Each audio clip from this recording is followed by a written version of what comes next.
Bon vespre, muy buenas tardes, bienvenidos a esta sede de la Fundación Juan Marc en Palmas. Soy Pablo Pérez Dors y les damos hoy la bienvenida a un pequeño ciclo que empieza hoy y termina mañana, que hemos titulado Claves de la arquitectura actual. Y nuestro invitado para estas dos sesiones es Yatser Mosh. Yatser, bienvenido. Buenas tardes. Es un placer tenerte aquí.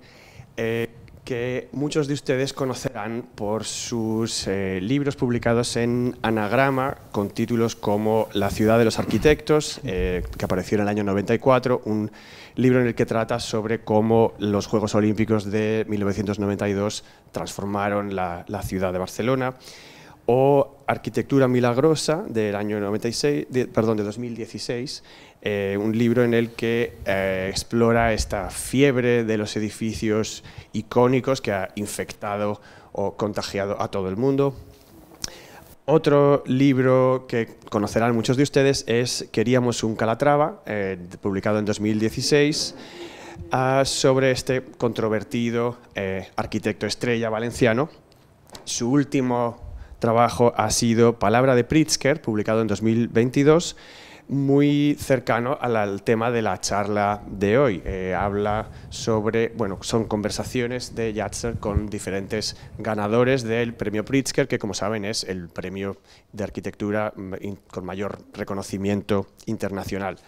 Yatser es, además de escritor, es periodista, ha trabajado en La Vanguardia desde 1984, primero como responsable del área de cultura, después como subdirector y en la actualidad como editorialista, columnista y crítico de arquitectura. Así que les dejamos en muy buenas manos para explorar en la sesión de hoy el panorama de la arquitectura internacional contemporánea, y mañana les invitamos a que vuelvan para una exploración más local en el ámbito español. Así que, sin más, démosle la bienvenida a Yatser Mosh.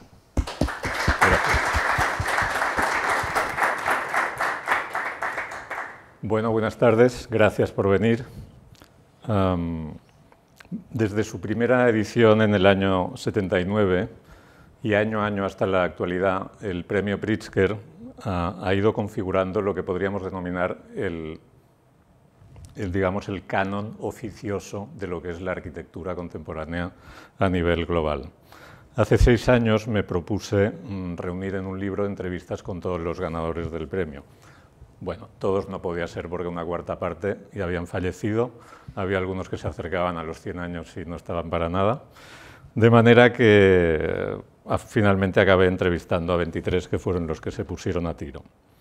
También descarté alguno por diversos motivos que no vienen al caso. El fruto de aquel propósito es el libro que comentaba Pablo, Palabra de Pritzker, que apareció hace un par de años, que fue un libro muy entretenido porque requirió viajes a muchas ciudades, a Madrid, a Londres, Oporto, Toronto, Los Ángeles, Milwaukee, Santiago de Chile, Sao Paulo, etcétera, donde pude mantener conversaciones con los entrevistados, normalmente en sus estudios, que el estudio como tal es un espacio mudo, pero que sin embargo habla o nos dice mucho de sus ocupantes. Antes de eso fue necesario negociar con sus asistentes en ocasiones durante periodos de hasta 2 años, porque esta gente tiene agendas de primer ministro. En fin, no voy a hablarles del proyecto editorial que está en el origen de esta charla, y voy a empezar con un brevísimo fragmento de la historia de los Pritzker. Corre el mes de enero del año 2006. Estamos en Sao Paulo, en un edificio racionalista donde tiene su sede la Asociación de Arquitectos Brasileños, y también en un piso superior, un arquitecto que era Paulo Mendes da Rocha. Estamos en ese estudio, suena el teléfono, Paulo lo coge y al otro lado de la línea escucha una voz femenina, que es la de Martha Thorne, que durante 15 años fue la directora ejecutiva del jurado de ese premio y, por tanto, la persona que manejaba los hilos, en el buen sentido, de la expresión del premio. Dice: «Hola, Paulo, te llamo para comunicarte que has ganado el premio Pritzker de arquitectura». «¿Cómo dices?», responde Paulo. Te estoy llamando para decirte que has ganado el premio Pritzker, repite Martha. ¿Cómo? Replica Paulo. ¿Qué ocurre, Pablo? ¿No me estás escuchando? ¿No entiendes lo que te digo? Le responde ya un poco amoscada Marta. Dice, sí te estoy escuchando, Marta, y sí te entiendo, pero es tan dulce lo que me dices que aún te voy a pedir que me lo repitas una vez más. Claro que a Paulo le gustaba oír aquella noticia. El Pritzker se ha convertido, como decía antes, en algo parecido al canon oficioso de la arquitectura contemporánea. El arquitecto que lo gana ingresa en una especie de Olimpo profesional, consolida su proyección global y es muy probable que acumule una cartera de encargos superior a la que ya tenía. Y como dice Rafael Moneo, el arquitecto español que lo ganó en 1996, al ganarlo te quitas un peso de encima, porque ya no tienes que pensar nunca más en que todavía no te lo han dado. Podríamos preguntarnos, ¿cómo se ha convertido el Pritzker en lo que hoy es? ¿Cómo ha llegado a convertirse en eso? Los actuales miembros de la familia Pritzker son los descendientes de una saga de abogados judíos ucranianos emigrados a Chicago, la ciudad donde nacieron los rascacielos a finales del siglo XX, perdón, del XIX.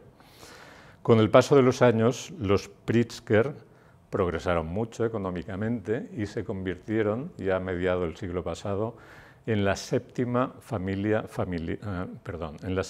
fortuna familiar de Estados Unidos, gracias a una cartera de negocios muy diversos que incluían desde la hostelería, la cadena Hyatt, que todos ustedes conocen, es una de sus inversiones principales, pero también en la abogacía, recuperando la tradición familiar, las líneas aéreas y un amplísimo abanico de inversiones en muchos sectores económicos. En el camino de la familia Pritzker se cruzó en el año 76 un señor que se llamaba Robert Carleton Smith, que era un profesor universitario, historiador de la música y activista cultural, una de cuyas principales y curiosas aficiones era la creación de premios culturales. Smith no tenía fortuna propia para dotarlos, pero tenía una agenda estupenda, llena de nombres de patricios, de profesores universitarios, de intelectuales y de una serie de figuras que realmente eran las que se hacen falta para organizar un tinglado de este tipo. A Smith se le ocurrió crear un gran premio de arquitectura para distinguir en vida a los mejores arquitectos del mundo, a razón de uno por año. En busca de patrocinio, buscó el apoyo de J. Pritzker, que puso alguna serie de condiciones, pero finalmente aceptó convertirse en el mecenas de esta iniciativa y el primer premio lo dieron en el año 79. El primer receptor fue un norteamericano, Philip Johnson, y no es de extrañar porque por esa época este profesional era una figura dominante en la escena norteamericana, estaba en todas las salsas y si a alguien había que dárselo, en primer lugar, era a él. Pero luego le siguieron en el palmarés ya figuras internacionales como el mexicano Luis Barragán, el inglés James Stirling o el japonés Kenzo Tange, es decir, lo que en aquella época se podía considerar como los clásicos vivos de la disciplina. Algo, por otra parte, bien comprensible, puesto que un premio que echa a andar, lo normal es que intente rodearse de los profesionales más distinguidos para, de este modo, prestigiarse a sí mismo también. Luego, a caballo entre el siglo XX y el XXI, el premio distinguió a los miembros del llamado Star System arquitectónico, es decir, aquellos autores capaces de producir una arquitectura espectacular, icónica, de esas que, según se decía en la época, era capaz de poner a una ciudad en el mapa. Nunca he sabido muy bien lo que quiere decir esa expresión, pero es la que se decía. Me refiero pues, a los Frank Gehry, Zaha Hadid, Jean Nouvel, que son autores que responden a esta definición, cada uno a su manera. Precisamente por eso progresaron en esa línea, porque cada uno parecía que ofrecía productos exclusivos de su firma. También distinguió el premio a otros como Renzo Piano, Norman Foster, Richard Rogers, que hicieron de la innovación técnica una de sus principales banderas, o a maestros más próximos a un cierto clasicismo, a una reinterpretación del clasicismo, pero no por ello reñidos con la innovación, como podrían ser Moneo, al que ya he mencionado, o, en el país de al lado, Álvaro Siza. o también a equipos como el de Herzog y de Meuron, los suizos, que han basado en la investigación y el arte curiosas fuentes para la arquitectura, entre otras herramientas, su progresión, o a los japoneses de Sanaa, que a veces parecen querer mimetizar sus edificios con la naturaleza. Ha habido, hablando siempre a grandes rasgos, un tercer grupo de galardonados, si hacemos el repaso del palmarés del Pritzker, ya en el segundo decenio del siglo actual, que se ha distinguido por su conciencia ambiental, medioambiental y social, es decir, por la necesidad de que la arquitectura sea respetuosa con la naturaleza y al tiempo que le saque el mayor partido posible. Y también por la necesidad de que la arquitectura contribuya a ahorrar energía, a reducir la huella de carbono y también a reducir otros problemas acuciantes para la humanidad, como es, por ejemplo, dar cobijo a los millones y millones de migrantes o de desplazados o de refugiados que cada año generan las catástrofes naturales, las bélicas o las sociales en el mundo. El premio al australiano Glenn Murcutt fue, en 2002, una primera llamada de atención en este sentido. Me refiero a la arquitectura más concienciada con las necesidades naturales. Desde ahí hasta Francis Thiebaudot-Quéré, el laureado del 2022, la lista ha sido larga y diversa, incluyendo nombres también en esta línea, como los de Shigeru Ban, Alejandro Aravena o Jean-Philippe Basal y Anne Lacaton. Esta sería una posible clasificación, grosso modo, del palmarés, para darnos cuenta de que ha ido cubriendo distintas etapas de su evolución a lo largo de los años, influida, claro está, por la evolución de la sociedad, por sus momentos económicos y por la cambiante conciencia colectiva, que va señalando distintas prioridades según pasan los años y a la que el premio Pritzker, lógicamente, también atiende. Pero el título de esta charla hace referencia a cómo se gana el premio Pritzker, no a cómo se fundó o cómo ha ido evolucionando. Y para dar contenido y sentido a ese título, quizás sea útil fijarse en la carrera de los ganadores desde sus primeros años de formación hasta la forja de su carácter y su consolidación como figuras de proyección internacional.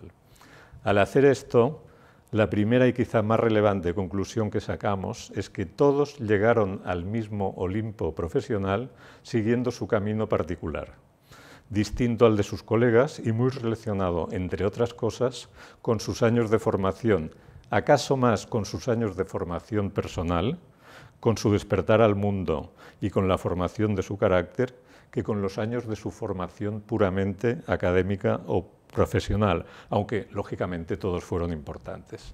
Es decir, según se desprende de la experiencia de los ganadores, es más probable convertirse en un gran arquitecto siguiendo un camino propio que tratando de ser el émulo de otros que nos precedieron.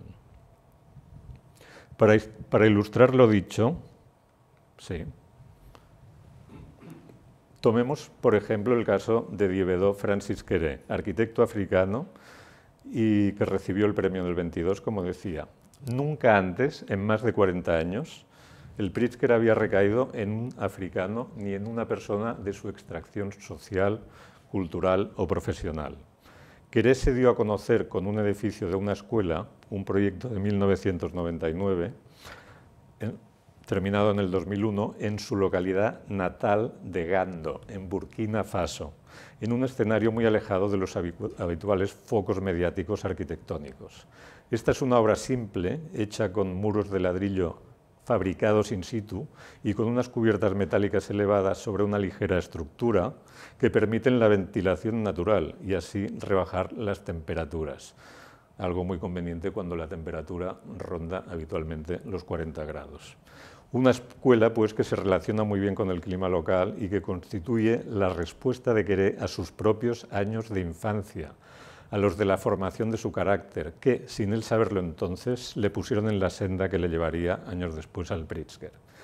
Este arquitecto era el jefe de un poblado caracterizado por la precariedad, por la falta de escuela, por los kilométricos desplazamientos diarios a pie del niño Quéré, primero de su poblado, que fue a una escuela, para trasladarse a la escuela del pueblo de al lado, que estaba kilómetros al lado, pero kilómetros lejos, y caracterizado también por la solidaridad entre los vecinos del lugar.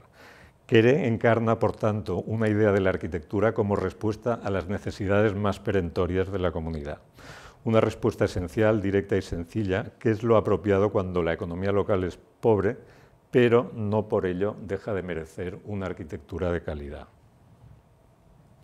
Esta línea de trabajo es pues una vía para alzarse con los laureles del Pritzker y para luego, a partir de esa sencilla escuela, proyectar centros hospitalarios o universitarios, siempre modestos pero innovadores y muy bien adaptados a unas exigencias climáticas extremas, o incluso para proyectar parlamentos nacionales, como este.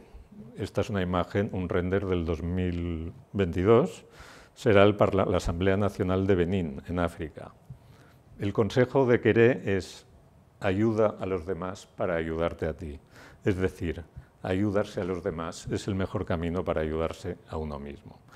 Vayamos ahora con un segundo caso de ganador del Pritzker que nos obliga a viajar del noroeste africano al Océano Índico, del calor del África desertizada a la frondosidad selvática de Papúa Nueva Guinea, país ubicado en una gran isla que está al norte de Australia, al este de Indonesia y al sur de las Filipinas.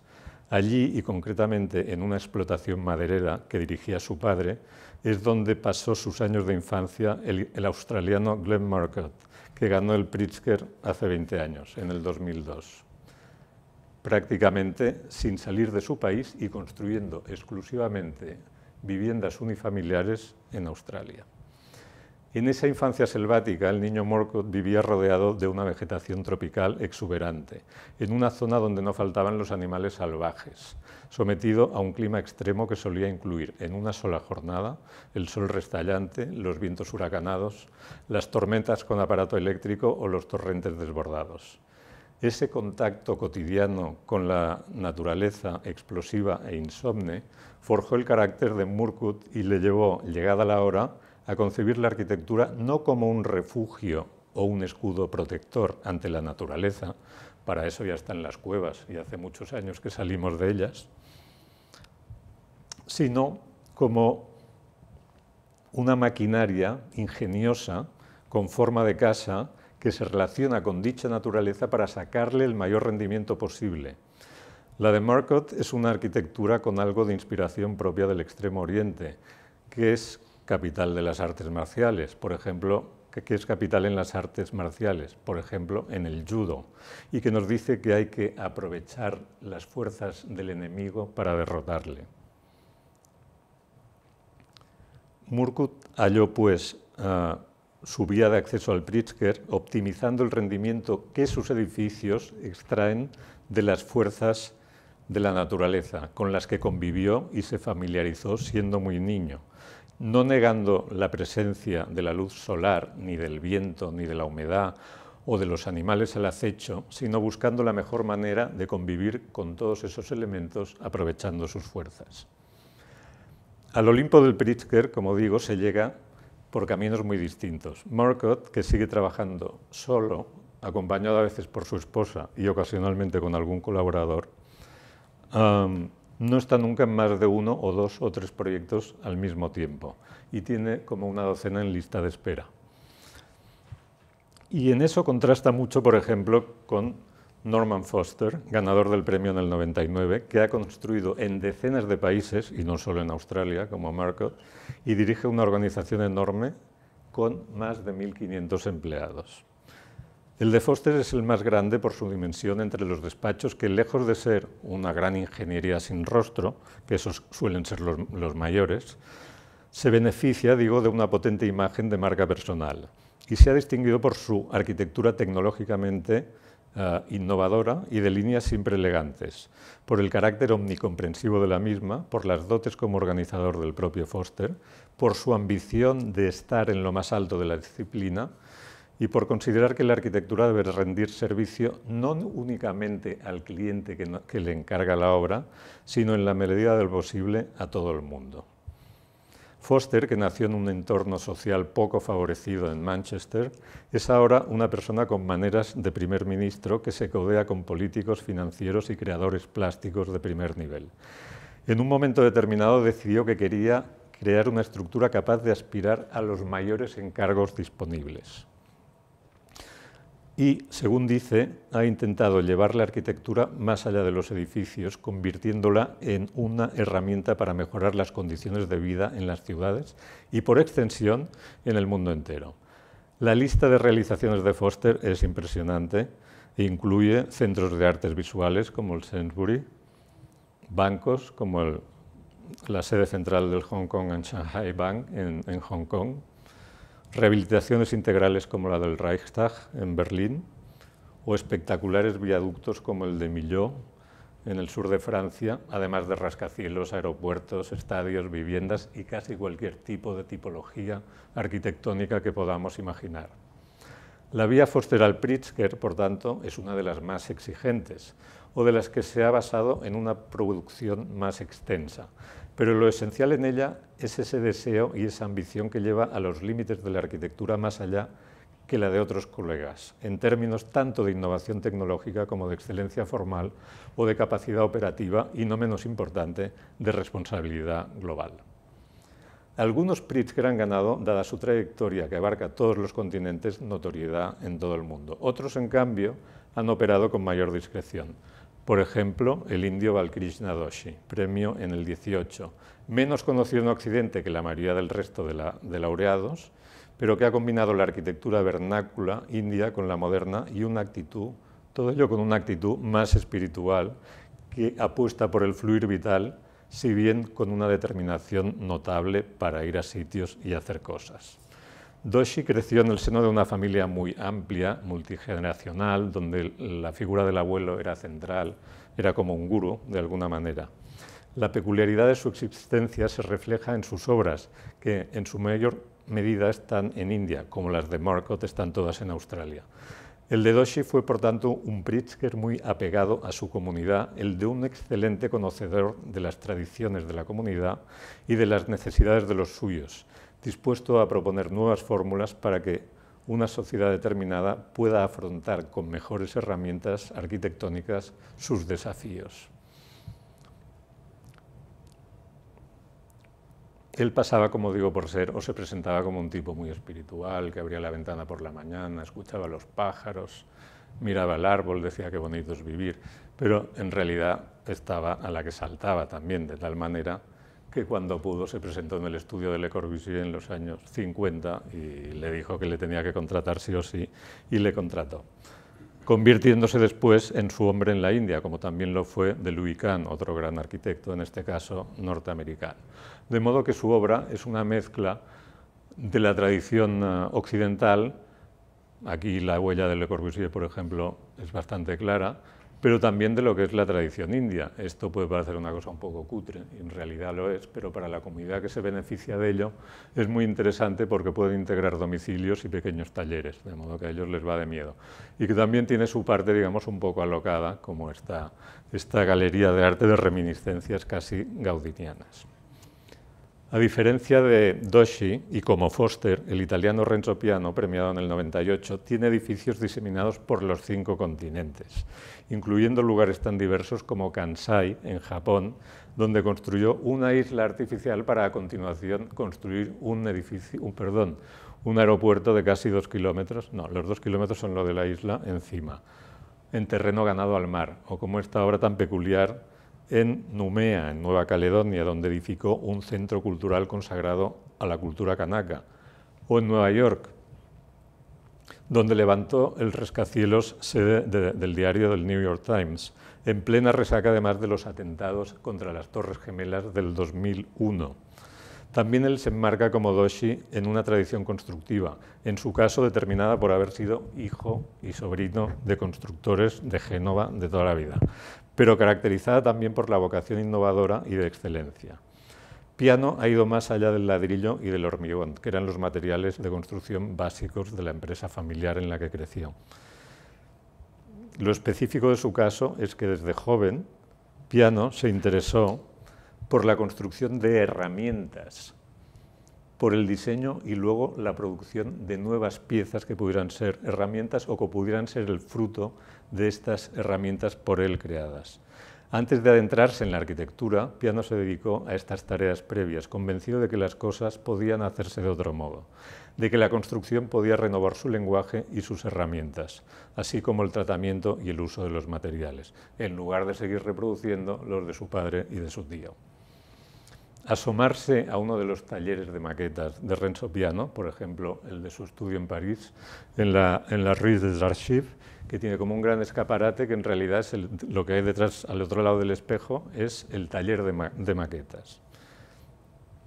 Es una fiesta para los ojos, por poco interesado que esté uno en la construcción y en la arquitectura, y una ventana al mismo tiempo al laboratorio creativo de Renzo Piano. Un destilado o un ejemplo de esta vocación de creación de nuevos instrumentos en su arquitectura pueden ser, por ejemplo, esas lamas metálicas que se ven arriba y que pertenecen a la colección Menil en Houston, en Estados Unidos, y que, aunque parezcan o que puedan parecer un adorno, son un elemento que tiene 4 funciones. Por una parte, estructurales, es decir, de sostener el techo. Por otra, de regulación de la ventilación, también de regulación de la insolación, puesto que son unas lamas móviles y al mismo tiempo también tiene efectivamente funciones de cubierta. Todo ello en una única pieza. Esta innovación nos habla pues de su vocación de contemporaneidad, de esa calidad siempre mejorada de la arquitectura llamada a hacer historia. Richard Rogers fue el socio de Piano en la aventura del Centro Pompidou, uno de los grandes edificios del último tercio del siglo XX. Como Piano, Rogers ha sido otro gran defensor de su tiempo y de la arquitectura renovadora, podríamos incluso decir que rompedora. Eso es algo que procede ya de sus primeras obras, por ejemplo, la casa en Creek Bean, que acometió en la primera mitad de los años 60, con Norman Foster en este caso, cuando ambos trabajaban juntos en el Team 4. Se trató de un encargo familiar en el que acabaron gastando demasiado dinero y llegando a la conclusión de que se les había ido el presupuesto de la mano porque no tenían precisamente los instrumentos para hacer las cosas como él creían que debían ser hechas. Eso les hizo reflexionar y probablemente les empujó a los dos por esa senda de la innovación. Y, en concreto, en dirección hacia el concurso del Pompidou, que fue realmente su gran lanzamiento en la escena internacional. El Pompidou realmente ha sido uno de los edificios más disruptivos y de mayor éxito de la segunda mitad del siglo XX. Hay que darse cuenta o recordar que se convocó ese concurso en tiempos inmediatamente posteriores a mayo del 68, cuando el ambiente social estaba un poco agitado. Los arquitectos, Rogers y Piano, compartían una ideología izquierdista y plantearon la obra con criterios renovadores. El primero, reservar la mitad del solar disponible a una plaza, que es la que, desde donde está tomada la foto que estamos viendo aquí, es decir, liberar la mitad del espacio disponible para la ciudadanía. El segundo, lograr plantas libres, diáfanas, es decir, sin columnas ni paneles ni ningún tipo de partición, convirtiendo de hecho el edificio en una superposición de nuevas plazas públicas, una encima de otra, en este caso interiores. Y el tercero, consecuencia del segundo, disponer en fachada la estructura, puesto que los interiores tenían que ser diáfanos, no tenía que haber. Y no solo la estructura, también las comunicaciones verticales, las conducciones, etcétera, etcétera. Esta es la razón por la que el edificio tiene el aspecto que tiene. Nada de esto fue fácil. Rogers siempre contaba la anécdota de la señora del paraguas. Un día al poco de terminarse la obra, estaba él contemplándola muy orgulloso en la plaza abierta delante y estaba lloviendo y una señora amablemente se le acercó y le animó a compartir el paraguas que ella tenía. Y cortésmente le preguntó, ¿le gusta el edificio? Y él dijo, claro que me gusta, soy el autor. Momento en el que la señora cerró el paraguas y empezó a atizarle, acusándole de haber destrozado uno de los rincones más hermosos en el corazón de París. La única constante en la vida es el cambio, decía Rogers, algo parecido a lo que dice Foster. La realidad de hoy es la ciencia ficción de ayer.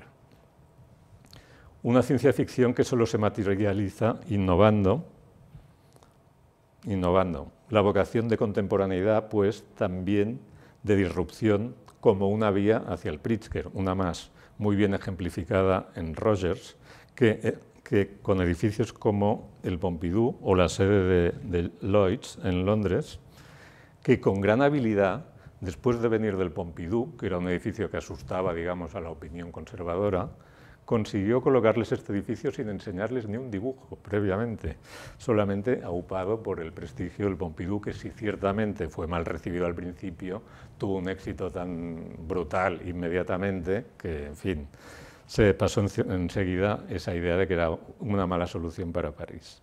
Pues aquí, con gran habilidad, consiguió vender a sus clientes y propietarios de esta compañía, insisto, paradigma del establishment económico conservador británico, este edificio y sin enseñarles ni un dibujo. Desde luego, probablemente se llevaron un susto también cuando lo vieron construido.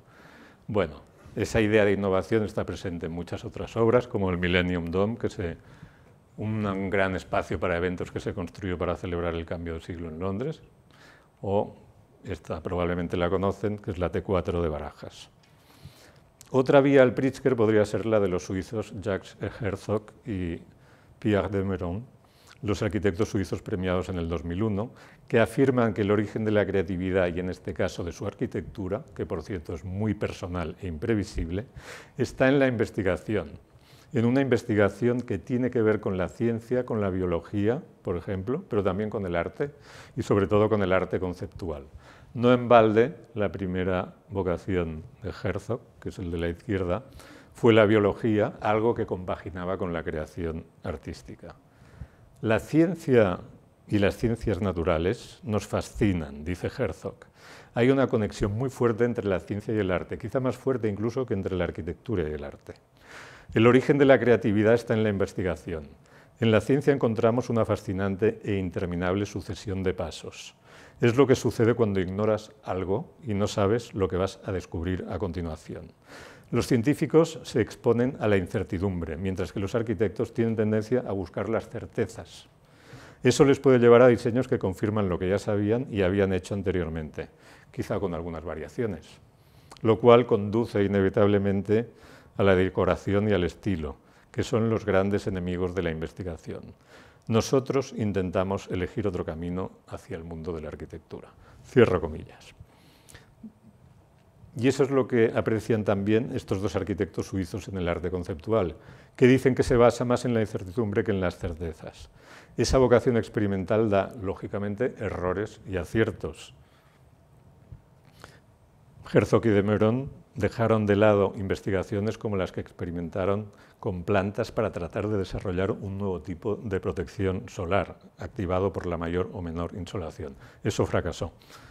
Pero han experimentado con otros materiales y lo han hecho con enorme éxito en alguna de sus obras mayores. Por ejemplo, en la Signal Box, un centro de control ferroviario en Basilea, donde se combina la última tecnología con esa apariencia ancestral, totémica, y un tratamiento innovador del cobre, que es el material del revestimiento del edificio.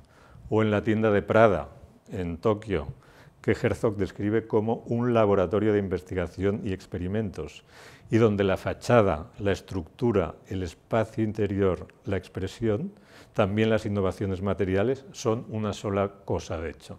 Es decir, la expresión de la fachada es también la estructura, por ejemplo, y es ahí donde está la innovación material, etc. O en su Estadio Nacional de Pekín, con su espectacular envolvente de gran efecto icónico que lleva la tipología del estadio a otra dimensión. En resumen, Herzog y de Meuron como laureados que se definen por su deseo de ir más allá hacia una arquitectura siempre ambiciosa y sorprendente y renovadora. La vocación de creatividad asociada a la contemporaneidad científica o artística como una vía hacia el Pritzker. Una vía no reñida ocasionalmente con la recuperación y transformación de antiguas construcciones, como la Elbe Philharmonie de Hamburgo, la Filarmónica del Elba, levantada sobre lo que fueron unos antiguos tinglados portuarios. Hemos hablado ya de Queré, de Marcotte, de Foster, de Doshi, de Piano, de Rogers, de Herzog y de Meuron. de los distintos caminos que siguieron para llegar a un mismo lugar, al Olimpo del Pritzker. Y hemos apuntado la importancia que tuvo en esas trayectorias la etapa de formación primera, casi más personal que profesional. No vamos a hablar de todos los premiados, nos alargaríamos demasiado, pero sí de algunos más, de las particularidades de algunos más. De Rafael Moneo, por ejemplo, premiado en el 96, un autor de inteligencia privilegiada, un distinguido académico, muy culto, excelente conocedor tanto del mundo clásico como del contemporáneo, que fue además muy precoz, que ha sido muy constante y muy resistente y nos ha brindado una producción muy diversa. Un autor siempre atento al entorno, como se refleja en una de sus primeras grandes obras, el edificio Van Quinter, junto a la Castellana de Madrid, donde respeta una construcción, un palacete preexistente y al tiempo le gana la partida con su edificio. Un autor capaz de homenajes de inequívoco regusto clásico, en los que se refleja su periodo de formación en la Academia Española de Roma, como es el caso del Museo de Arte Romano en Mérida, donde logra algo imprevisible, como es la recuperación del pasado con un edificio de aire antiguo, pero de concepción moderna. Y autor también de otras obras rompedoras, imprevisibles, como el Cursal de San Sebastián, donde en lugar de responder a la condición urbana de la capital guipuzcoana de regusto Belle Époque, se inspira en las grandes piedras cúbicas que forman la escollera entre la ciudad y el Cantábrico.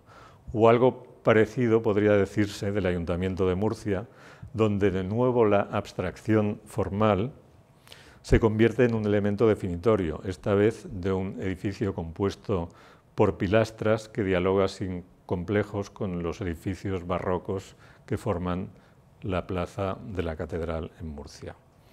Podríamos hablar también de Ryue Nishizawa y Kazuyo Sejima, los dos integrantes de Sanaa, japoneses, como se ve, premiados en el año 2010, a los que distingue la creatividad, la transparencia, la ligereza, la casi desaparición en ocasiones de su obra y el vínculo con la naturaleza muy propio de estos y otros arquitectos japoneses actuales.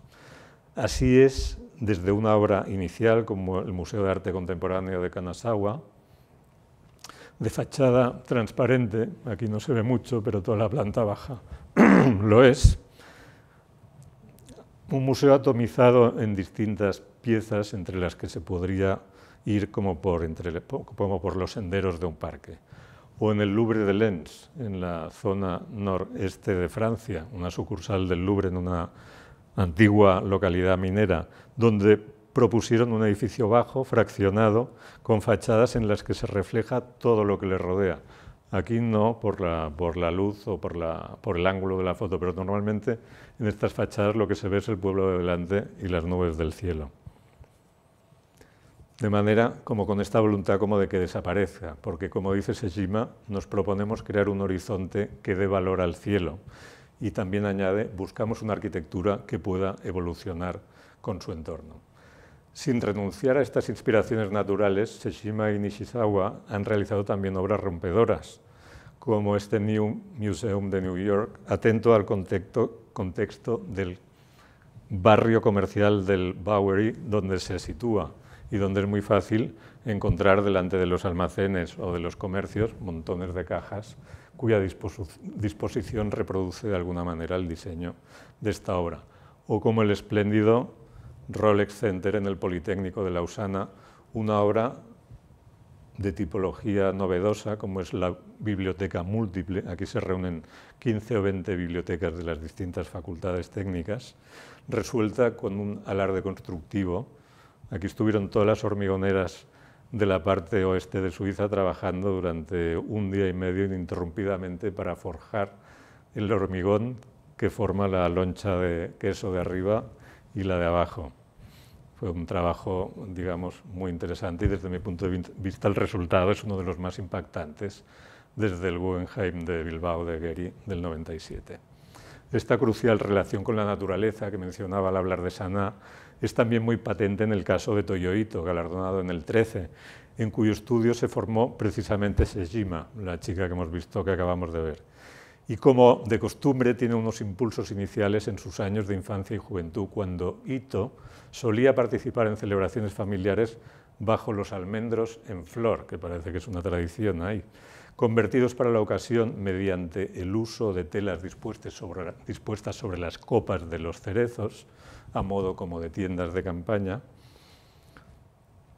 se convertían en una especie de recintos, una primera construcción arquitectónica, si se quiere, que le causó impacto y quedó en su mente, y supongo que le dejó ese reflejo de lo importante que es la naturaleza también, o que debe ser en la arquitectura.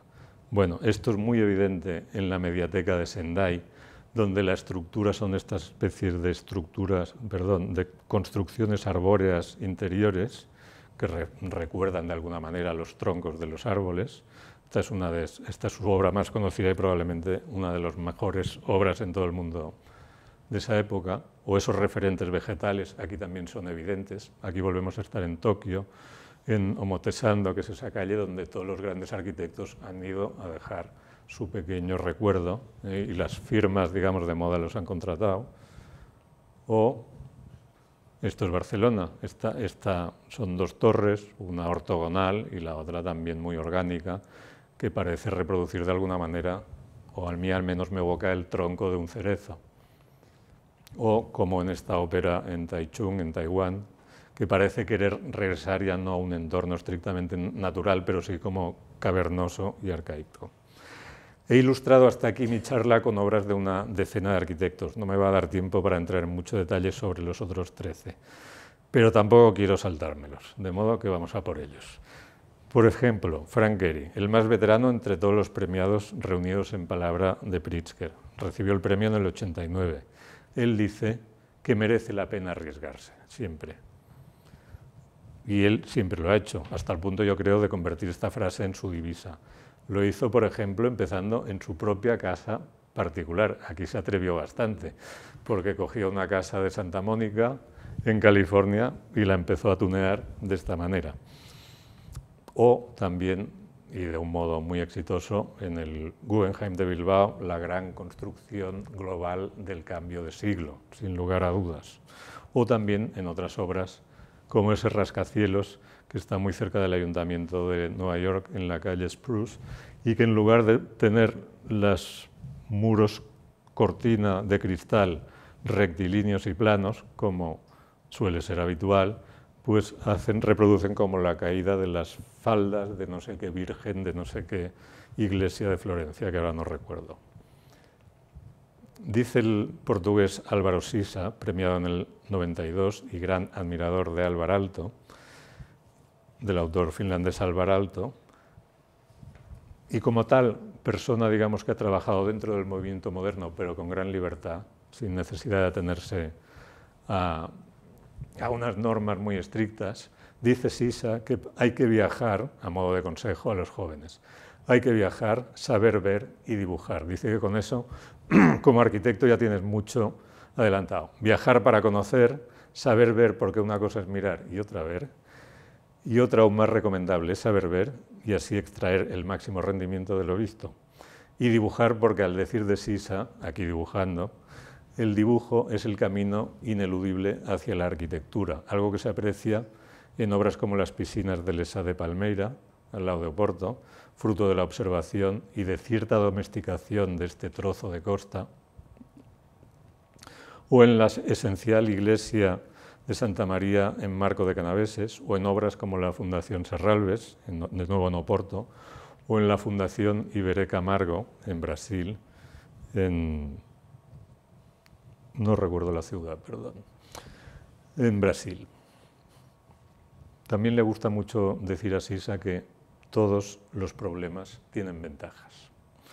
Algo similar decía el japonés Tadao Ando, galardonado en el 95. Son los problemas difíciles los que te permiten crear una obra nueva. Eso y viajar y ver, cosa que Ando se ufana de haber hecho con una pasión y una entrega excepcionales. Es oportuno recordar, en este sentido, que siendo muy joven, Tadao Ando emprendió un viaje europeo y estando en Barcelona salía del albergue juvenil donde se hospedaba a las 7 de la mañana y no volvía hasta las 10 de la noche, llegando a caminar, viendo edificios en Barcelona, hasta 40 kilómetros al día. Me dirán, ¿es mucho? Pues no, eso no es nada, porque realmente a continuación subió hacia el norte, se fue hacia Finlandia, semanas después, cuando el sol de medianoche le permitía alargar los paseos desde las 6 de la madrugada hasta las 3 de la madrugada. Ahí el hombre era feliz. Bueno, con ese bagaje, esta es su primera obra, que es una casa que no puede ser más esencial. Esta es una iglesia en Ibaraki, muy conocida, la Iglesia de la Luz, también hecha con poquísimos recursos, hormigón. Esto es una antigua isla de pescadores, eso es una visión parcial de un museo. Aquí solo se ve, digamos, algunas salidas, pero esa es una obra muy interesante también. Y esta, que me gusta menos, que es un teatro en Shanghái. Algunos consejos de otros arquitectos pueden parecer más caprichosos, como el del brasileño Paulo Mendes de Rocha, mencionado al inicio de esta charla. Era el de la conversación que quería que le repitieran varias veces que había ganado el premio. El consejo de este hombre era, para los estudiantes era, no miréis nunca las revistas de arquitectura. Y lo decía alguien cuya obra de riguroso y expresivo hormigón ha sido divulgada en incontables publicaciones, incluyendo su inicial Club Atlético Paulistano en Río, o el pabellón de Brasil en la exposición de Osaka de hace un montón de años, o el Museo de la Escultura, de nuevo en Sao Paulo, o el SES 24 de mayo, que es una de las sedes de una institución cultural muy popular en Brasil que da servicios gratuitos de todo tipo y a todo tipo de personas. Estas palabras de Mendes, este consejo, no miréis nunca las revistas, evidentemente tienen algo de boutade, pero después de decirles que no miraran nunca las revistas, les decía también a los jóvenes que se interesaran por el mundo y por el saber, que leyeran sobre todo, sobre lingüística y sobre economía y filosofía, y no solo sobre arquitectura. Algo semejante dice otro arquitecto de lengua portuguesa, Souto de Moura, laureado en el año 11, que sostiene a rajatabla que un arquitecto sin cultura, sin un conocimiento de los pensadores clásicos y modernos, no puede ser en ningún caso un buen arquitecto. Y que escucha en su estudio al trompetista Miles Davis porque el corpus cultural clásico no está reñido con la innovación. Y que ha dado pruebas sobradas en esta trayectoria de esa duplicidad con obras espléndidas como el Estadio de Braga o como la Fundación Museo Paula Rego en Cascais. Sea cual sea la línea elegida por el arquitecto, siempre es aconsejable, como indica Jean Nouvel, premiado en el 8, trabajar de un modo apasionado. En su caso, eso significa alejarse de lo establecido, de lo previsible, un procedimiento no exento de riesgos, que puede producir obras que reciben el aplauso general, como el Institut du Monde Arabe, que fue un 10 para todos, un prodigio de precisión, y que luego le abrieron el camino, por ejemplo, de Abu Dhabi, donde hizo el museo una sucursal del Louvre en Abu Dhabi, o el rascacielos 53 West 53 en Nueva York. Y volviendo también a la capital francesa, edificios más discutibles, como esta sede de la Philharmonie, cuyo aspecto ha llevado a un alma poco caritativa a compararla con una nave espacial siniestrada. Es bastante aproximada, creo, la definición. Alejado de los mundanales, de estos mundanales ruidos, trabaja Peter Zumthor en Haldenstein, una pequeña comunidad junto a Chur, en la Suiza romanche. Él se ha distinguido por su creación de atmósferas capaces de apelar a todos los sentidos, a veces con construcciones muy sencillas, como esta capilla, o como con esta otra capilla, con este aire de nuevo totémico, pero también en ocasiones con edificios extremadamente confortables y bien relacionados con el medio en el que se sitúan, como las termas de Valls, también muy cerca de donde él vive. El mensaje del chino Wang Shu, premiado el 12, tiene que ver con la resistencia. No os rindáis nunca, dice él a los jóvenes arquitectos, porque vuestra oportunidad, aunque no haya llegado todavía, llegará algún día. Él mismo es un ejemplo del valor de la constancia, la persistencia y la resistencia. Fue niño en tiempos de la Revolución Cultural china, en un confín noroccidental de China, sin tradición arquitectónica en la familia ni recursos económicos, pero supo aprovechar sus oportunidades y tomar conciencia del sentido de la construcción, en su caso, con cierto vocación de recuperación sobre lo que eran las tradiciones constructivas chinas en un momento precisamente en el que las autoridades lo que estaban haciendo era cargarse todos los hutongs, arrasar para construir edificios de nueva planta. No hay que temer las dificultades y, si es posible, hay que buscárselas. Eso es lo que dice, o al menos aconseja, el japonés Shigeru Ban, galardonado el 14, quien afirma que siempre hay que elegir el camino más difícil, como por ejemplo acudir al auxilio de quienes acaban de perderlo todo en una catástrofe natural o causada por el hombre. Y eso es lo que viene haciendo desde que hace ya casi 30 años vio en televisión imágenes del conflicto de Ruanda entre Hutus y Tutsis y decidió que él tenía que ir a trabajar ahí para ayudar a quienes estaban padeciendo aquella situación tremenda. Bueno, y desde entonces no ha parado de ir a trabajar, a auxiliar en los lugares donde pasan cosas graves y construye, por ejemplo, una iglesia, que son iglesias desmontables, o en este no es un caso de respuesta a una catástrofe natural, sino a un artista que le dijo: yo lo que quiero es tener un museo en muchas ciudades, que sea desmontable y que lo vayas llevando de un sitio para otro.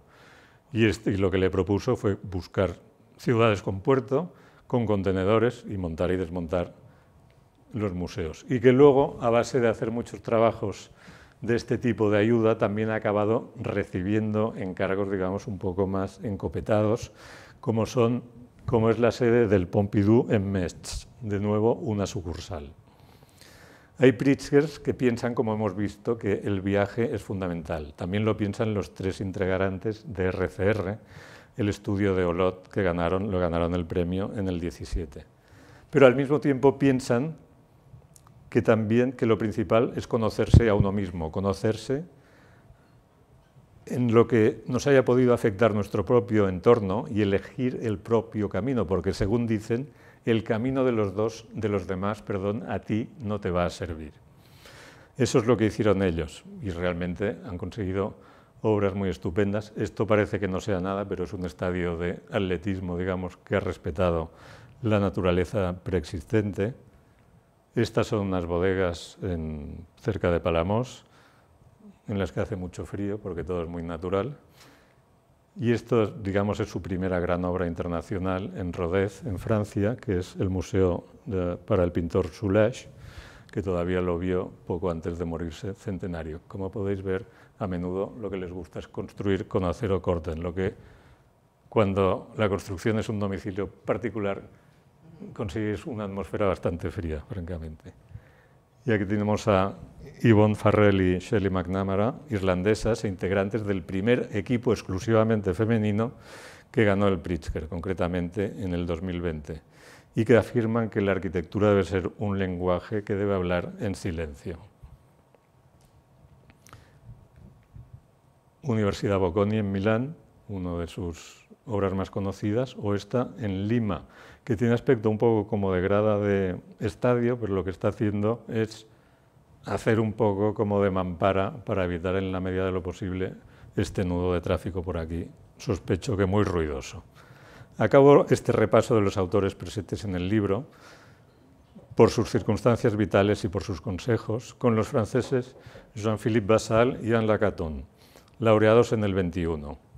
Basal y Lacaton han dedicado su trayectoria sencillamente a aquellos que por su condición social quizá no hubieran aspirado a disfrutar nunca de los beneficios de la arquitectura y del espacio público. Basal, recién licenciado, pasó 5 años en Níger realizando un servicio social sustitutorio para los que objetaban y no querían ir a la mili. Y ahí aprendió a hacer arquitectura en las condiciones más precarias imaginables, en ámbitos en los que no había nada, ni siquiera materiales, donde las temperaturas eran infernales y un sencillo trozo de tela reutilizado podía dar refugio en un día de tremendo calor.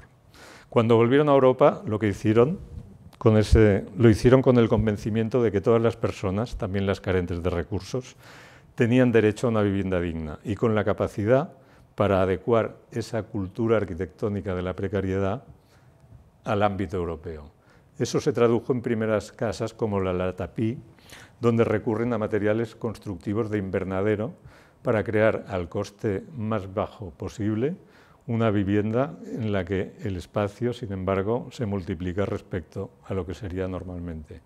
Algo que reprodujeron en su casa en Cap Ferrat, en Leix Cap Ferret, en este caso adaptándose totalmente a una parcela arbolada sin cortar ni uno de los árboles, resultado de lo cual es que varios están dentro de la casa. O en esta obra de Burdeos, que aparentemente no tiene ningún interés, pero que hay que saber que las autoridades franceses en los años 90 y por ahí decidieron tirar muchos bloques construidos HLM, construidos en las banlieues de las grandes ciudades, porque tenían problemas y tal. Entonces les hicieron el encargo a estos para tirarlos y les dijeron, los podemos rehabilitar y ampliar por la mitad de precio que costaría derribar los que tenéis y construir otros nuevos. Y aquí se inventará una cosa que es como dotar de una segunda piel al antiguo edificio, que es el más clarito, una segunda piel que es un poco más gris, de 3 metros de profundidad, con lo cual los inquilinos pueden conservar su vivienda, se evitan el traslado, ganan metros, ganan luminosidad y por un precio la mar de razonable. Esta realmente es una obra muy publicada, aunque el aspecto que tiene, dirás, bueno, es como todos, ¿no? Sí, pero tiene esa historia detrás que la convierte en un invento muy interesante. Si intentamos recapitular todos estos consejos que pueden ayudar a ganar el Pritzker, veremos que la arquitectura es como una aventura. Se nos habla de que hay que arriesgarse, de que hay que hacerlo por caminos propios, inexplorados, porque los de los otros no nos van a servir para crecer y porque la libertad está para ejercerla. Se nos habla de viajar para ver, pero sobre todo para aprender a ver, para aprender a escanear la arquitectura que vemos, para así comprender sus razones, para averiguar la cadena de decisiones proyectuales que la generan y el modo en que se adecúa a su entorno y se relaciona con él, con sus distintos niveles y significados. Se nos ha hablado también de curiosidad, que es la condición previa y esencial para la educación de la vista. Se nos habla de comprender la naturaleza de la construcción, de renovarla y llevar más allá sus procedimientos, y de trabajar orientados por la idea de sostenibilidad. Se nos habla de dar respuesta a los problemas de nuestra contemporaneidad y de darlas, si es posible, con vocación renovadora, en parte porque los nuevos problemas reclaman nuevas soluciones y en parte porque solo lo que va más allá de la norma establecida, ya sea porque dicha norma no basta para resolver el problema planteado o por un afán creativo fundamentado, solo ese tipo de respuesta puede crear algo nuevo y convertirse algún día en un clásico.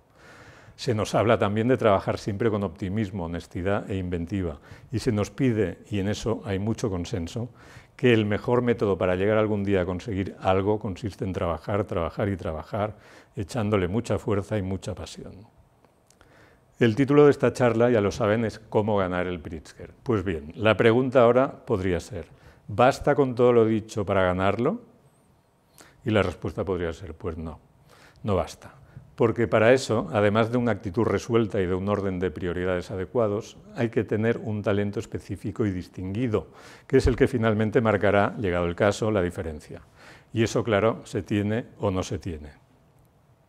Llegados a este punto, a esta consideración del Pritzker como el canon oficioso de la arquitectura contemporánea y, por tanto, como una distinción deseable, que de hecho nadie ha rechazado hasta ahora, cabe también preguntarse lo siguiente, ¿será siempre el Pritzker ese canon en el que todo arquitecto quisiera verse algún día incluido?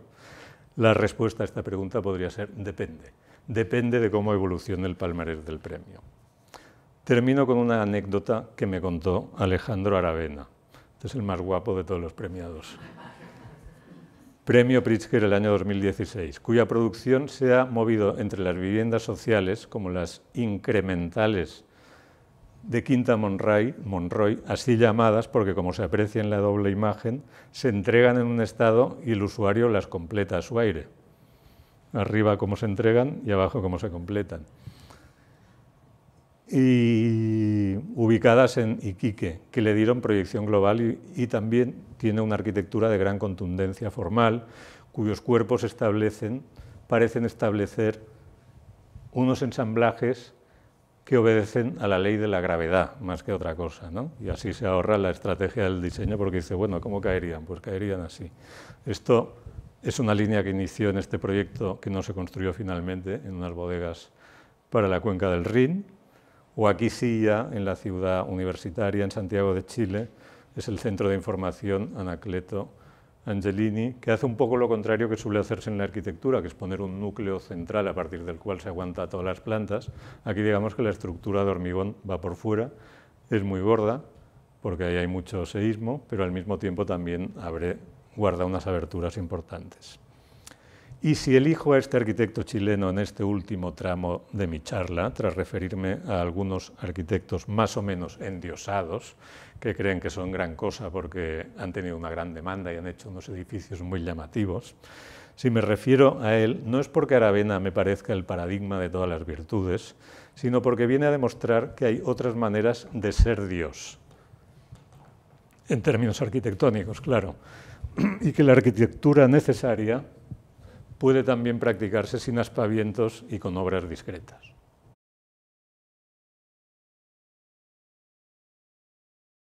No sería el caso de esta, que es muy pesada.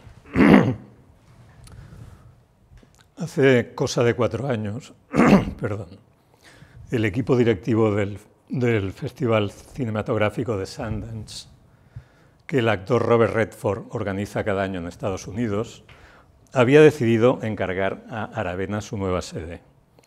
Pero antes de que se resolviera el concurso, quiso ir a Santiago de Chile para visitar algunas obras suyas y cerciorarse así de que estaba haciendo la elección correcta.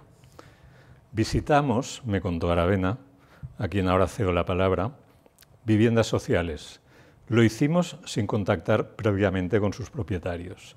Llamamos a una puerta al azar, una señora la abrió, le pedimos permiso para ingresar y nos lo dio. La señora me reconoció y enseguida me pidió que la acompañara a una habitación interior donde estaba una hija suya impedida, a la que me presentó como el arquitecto. Tras oír esta presentación, la chica le preguntó a su madre, ¿es Dios? Dice, fue un momento, dice Aravena, sorprendente y muy gratificante. Evidentemente yo no soy Dios, pero madre e hija habían vivido antes muchos años en una choza cubierta con plásticos junto a la cañada. Y cuando tuvieron acceso a una nueva casa en condiciones, la madre le dijo una y otra vez a su hija que aquello era como un regalo de Dios. De ahí la pregunta de la chica, que me causó una enorme emoción. Casi que a mí también. Hasta aquí esta historia de Aravena, y acabo ya, ahora sí, con una última reflexión. Es verdad que los desafíos a los que hacen frente la arquitectura están actualmente muy claros y que ningún arquitecto responsable debería ignorarlos. Pero es muy reconfortante constatar que el modo en que cada arquitecto los afronta es personal e intransferible y que dicho modo está indisolublemente relacionado, como he intentado ir ilustrando a lo largo de esta charla, con la circunstancia personal, familiar, intelectual, histórica, académica y, en definitiva, vital de cada uno de ellos. Circunstancias que pueden ser peculiares o incluso difíciles, pero en las que está también la materia prima con la que se forjará el buen arquitecto. Recuerden lo que dijo Sisa, todos los problemas tienen ventajas. Esta es una muy buena noticia para la arquitectura porque nos indica que el talento específico de cada creador sigue siendo imprescindible, por más que la inmensa mayoría de los constructores de las construcciones actual obedezcan ante todo a las razones del mercado, de la normativa y con frecuencia a la falta de ambición o talento de muchos profesionales. Esto es ciertamente algo que justifica la existencia del Pritzker o de cualquier otro premio que cumpliera con otro nombre, pero con similar propósito, incidencia y afán de excelencia su función. Porque en el mundo actual, en el que la inmensa mayoría de la arquitectura que se construye es adocenada, previsible e intrascendente, cuando no directamente perjudicial, y no solo para quienes la habitan, el ejemplo de excelencia que ofrece el palmarés del Pritzker constituye un referente para cualquier profesional de la arquitectura que quiera aportar su grano de arena a la construcción de un mundo mejor. Muchas gracias y buenas tardes.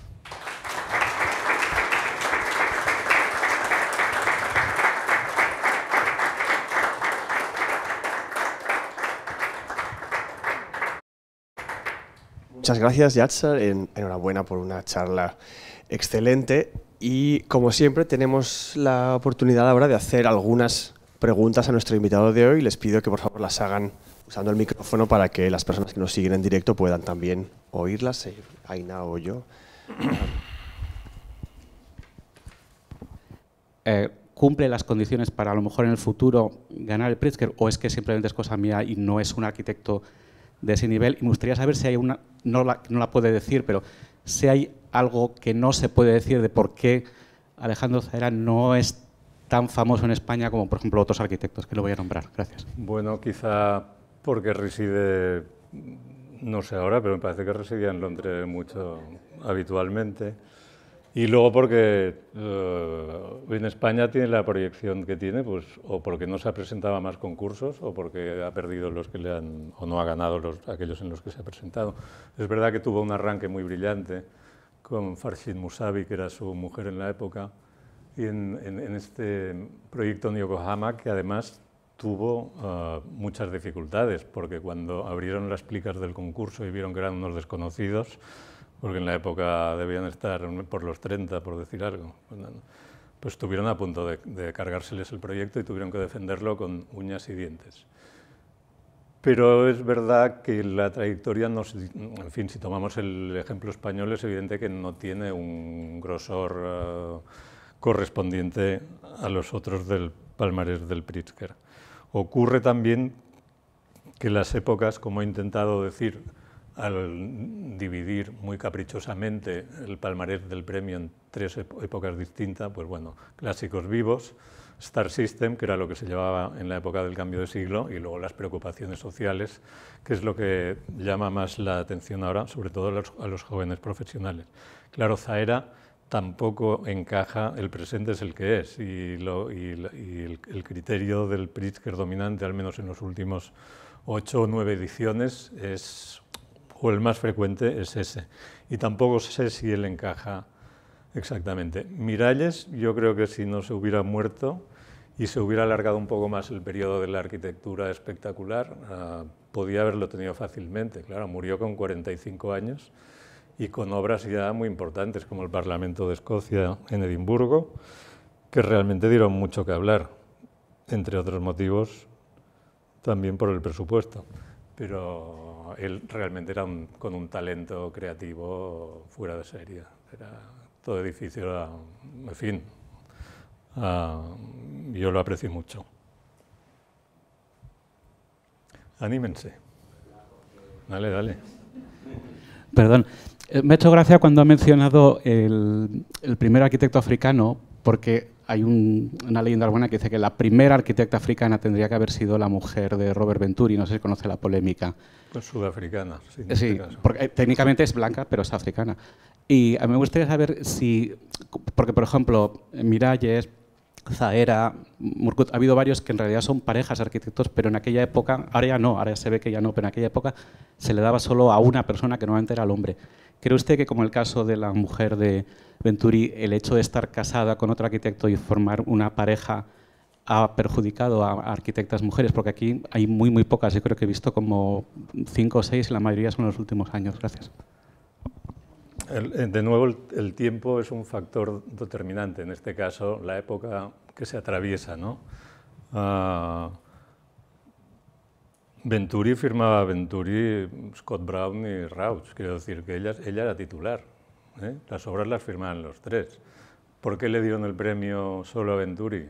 Misterio, difícilmente justificable, pero sin embargo, hace cosa de 5 o 6 años hubo un debate importante porque los estudiantes de Harvard o Yale o no sé qué universidad se pusieron muy farrucos diciendo que no, que había que revisar el palmarés para incluir a Denise Scott Brown junto a Robert Venturi.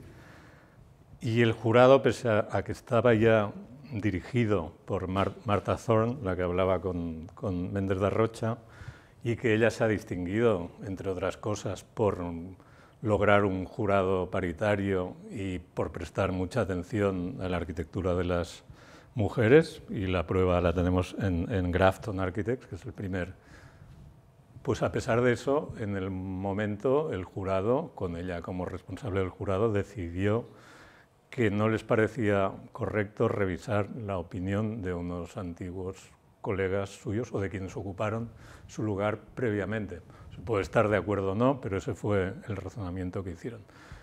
Y luego también es verdad que en esta época, digamos, de paridad y de feminismo más consolidado, etcétera, está en revisión. O sea, todo el mundo estamos diciendo que si lo de Mies, en realidad Lili Reich, que era coautora, y como este caso, otros casos, ¿no? Pues Le Corbusier lo mismo, etcétera, etcétera.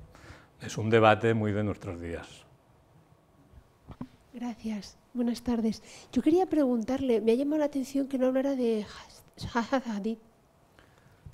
Bueno, es que Zaha Hadid estaba muerta cuando empecé el libro. Ah, vale.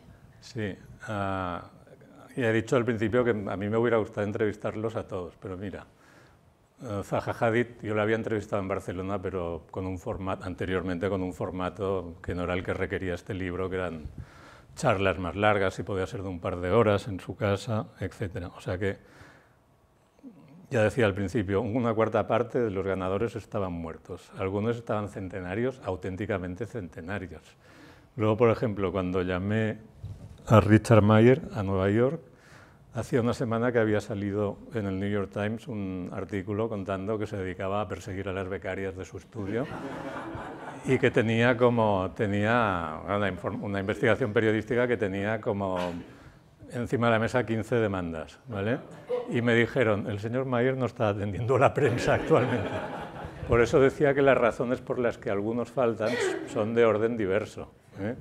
Y luego, en concreto, otro ganador americano, que no voy a decir su nombre y que supongo que estaría disponible, pero que una vez que le entrevisté en Barcelona hace muchos años, no entendí nada de lo que me dijo, porque era la época que la filosofía francesa había entrado de lleno en la arquitectura norteamericana y hacía unos discursos que para mí eran impenetrables. Yo dije, no, este tío no me vuelve a sentar porque no voy a sacar nada traducible. Si yo no lo entiendo, no lo puedo contar. Y como no lo entendí, pues fuera. Bueno, pues por eso, hay gente que no está. En principio, para estar hay que ser ganador del premio, si no, no estás, ¿eh? Porque ese era un poco es el argumento del libro.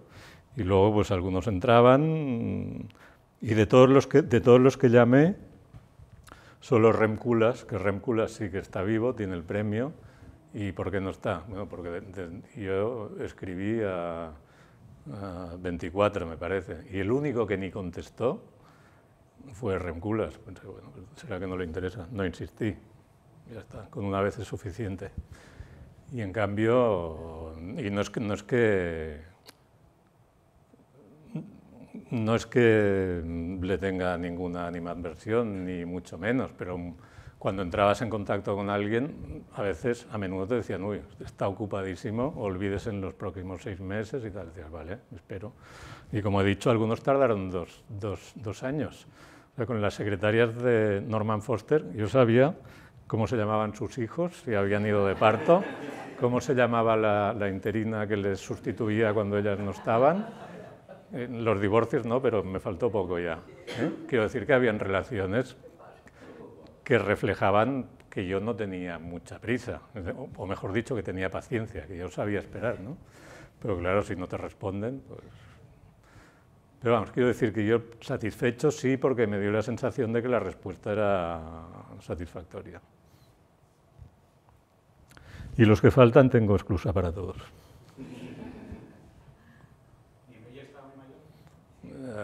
Y no sé si me vendría de un pelo, no puedo mirar, el año que se murió, porque yo empecé en el 18 a hacer esto, ¿no? Ahora miro yo. Sí, siguiente. Hola, primero lamento haber llegado tarde. No lo ha visto nadie. Pero a mí me fascina cómo dio este cambio cuando Arévalo fue nominado, que fue para mí... Arévalo. Aravena, sí. Perdona. Y yo quería hacer el comentario que no he sido yo la primera. En el caso de muchos de estos arquitectos hay un factor denominador, es que la ingeniería es Ove Arup. Pensaba que iba a ir por otro lado. ¿Cómo? Pensaba que iba a ir por otro lado. Ahora No. Y como los ingenieros suelen ser grupo, muchas veces no son reconocidos de la misma forma que un arquitecto y su estudio puede llegar a ser famoso, ¿no?, por su nombre. Sí. Y yo no sé si tengo derecho a contar este pequeño anécdota, que hace falta conocer bien el inglés, porque yo tuve el honor más bien de estar montando Arup en Madrid en 92 hasta 95, pero en 92 por la inauguración del Museo Thyssen-Bornemisza con Monet. Y cuidábamos todos los arquitectos británicos en España en esta época, y decían que en Rogers you get fostered y en Fosters you get Rogered. Y esto os dejo entender. ¿Y la pregunta? No, bueno, esto es un premio. La parte de la ingeniería que es a veces invisible. En España, mi trabajo era presentar a los ingenieros a sentarse en la misma mesa con el arquitecto desde el primer día, que fue un poco contrario a el costumbre, digamos. Ya, pero esto es un premio de arquitectura. Los arquitectos a menudo requieren la colaboración de una ingeniería, sobre todo cuando las obras son de mucho volumen, pero las firman ellos. Y no quería restar de los arquitectos su labor. Lo que quería decir, porque he presenciado, los ingenieros muchas veces son los que dan las herramientas de construcción para que se pueda realizar esta osaduría. Por ejemplo, cuando hemos visto el puente de Foster en Millau, ahí la intervención de un ingeniero francés. Sí, pero yo, que no soy ingeniero, sabía de sistemas pasivos y orientación y luz como el primer día en Arup, porque era básico de su forma de analizar cosas que hoy día se toman muy en serio. Bueno, usted sabe que las relaciones entre ingenieros y arquitectos no siempre han sido muy amistosas, porque a lo largo de los años, y esto hablamos de siglos incluso, han considerado que la comida que tenía uno se la podía comer el otro, y si los puentes son de los ingenieros, en general el colectivo ingenieril, cuando alguien desde el campo de la arquitectura dice no, el puente ya lo hago y lo firmo yo, aunque luego en su despacho tenga ingenieros que le ayudan. Pero hay ese conflicto porque el pastel que se quieren comer, a veces hay disputas. Yo me quiero comer este trozo de pastel que normalmente te comes tú, ¿sabes? Pero muchas de las obras que han salido ha sido con Arup. Sí. Pero porque trabaja con piano, con Rogers, pero con bueno, porque Foster. Arup pasa por ser la ingeniería, digamos, más reputada en Europa. No, lleva ahora 30 años en España. Bueno, no quería hablar de Arup, solamente quería No, pero quiero decir que es relativamente normal que algunas grandes obras de grandes arquitectos, por su propio interés, llamen a la puerta y pidan auxilio o colaboración a estudios de ingeniería que son impecables. No, al contrario, yo creo entender que aquí los estudios de arquitectura superan temas de ingeniería de estructuras que los arquitectos británicos. Yo no estoy metiéndome en... Cada caso es cada caso. Se hace difícil de decir. Pero yo solamente quería remarcar que tenía mucho en común este estudio.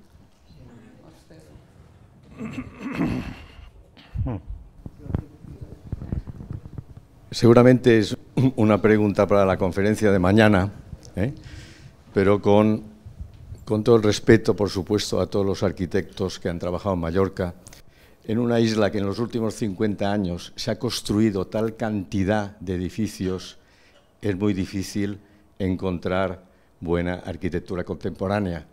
¿A qué podríamos atribuirlo? ¿A qué cree que podríamos atribuir que no ha pasado, que no ha habido ningún o muy pocos ejemplos de buena arquitectura contemporánea? Ya digo, repito, con gran respeto a toda la gente que ha construido en Mallorca. Hay una razón fundamental, que es que el motor de la construcción generalmente es el negocio de promoción inmobiliaria, y el primer objetivo de muchos promotores inmobiliarios es conseguir, si se puede ser un 17% de beneficios sobre la inversión, mejor que un 14%. Y entonces, hablo por hablar, porque igual es mucho más en ocasiones, no sé.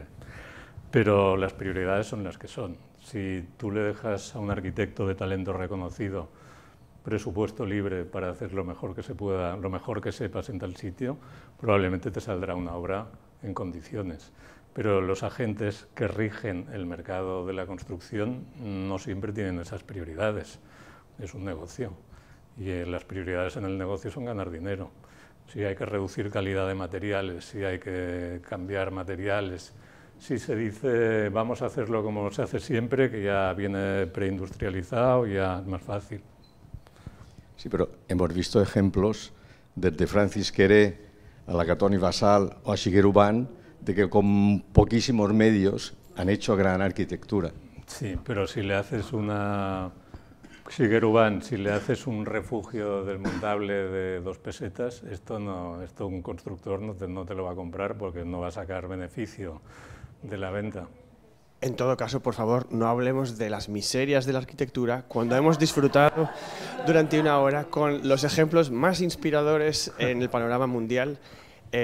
Gracias otra vez, Yatser. Démosle, por favor, un aplauso porque ha sido una charla fantástica.